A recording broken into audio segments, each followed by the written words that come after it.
Құрметті менің алтын көрермендерім, баршаңызға сәлем. Бүгін сіздерге ашытқысыз, дрожжысыз осындай нан пісіріп көрсететін боламын. Соңына дейін көруді ұсынамын.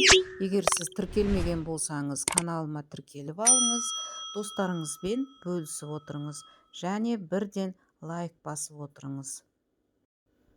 Бұл нанның ерекшелігі күріш ұнынан жасалады. Оны осылай електен өткізіп аламыз. Одан кейін 2 жұмыртқамызды жарып, 1 шай қасық тұз саламыз.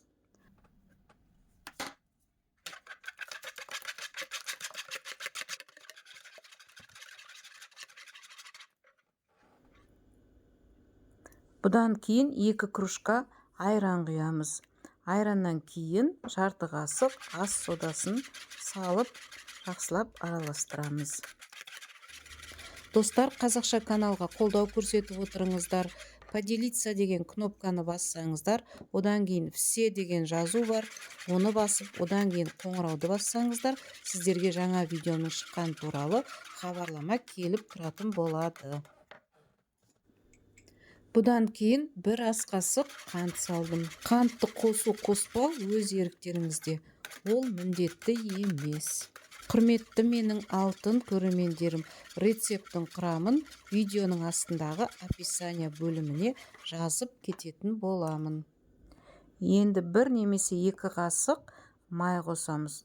Сұйық майда қосуға болады, тоң май қосуға болады, немесе сары май қосуға болады.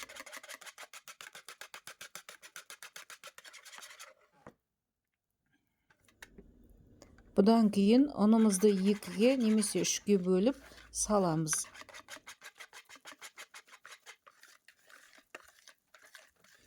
Қамырымыз сұйық болмау керек, өте қою да болмау керек. Қимақ қиғандағыдай қоюлықта болуы керек.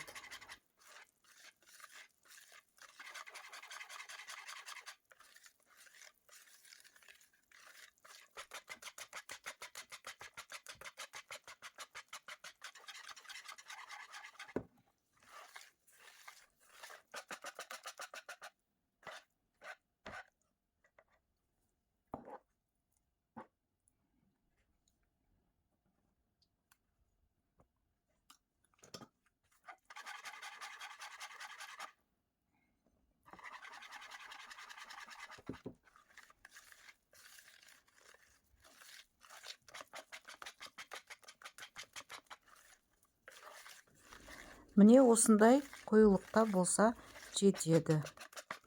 Достар, мен сіздерге глютен туралы аздаған мағлұмат айта кетейін. Глютен деген не? Ол бидай, қара бидай, арпа сияқты дәнді дақылдарда болатын ерекше ақуыз. Ол су тигенде кілегейге айналады. Ол асқазан шек жолдарына түскен соң шектің бүрлеріне жабысып қалады. Жеген тамағымыз сіңбегендіктен орындарға витаминдер бармайды. Сондықтан глютенсіз нан жеңіздер. 10 минуттай бетін жауып қоя тұруларыңызға болады, немесе бірден пісіре берулеріңізге де болады. 180 градуста 1 сағаттай духовкада пісіріп аласыздар. Мінеки, нанымыз дайын болды. Өте дәмді, өте пайдалы. Барлығыңызға да жасауға кеңес беремін. Ешқандай зияны жоқ. ПП, правильный питание жейтін кісілерге нағыз керек нан.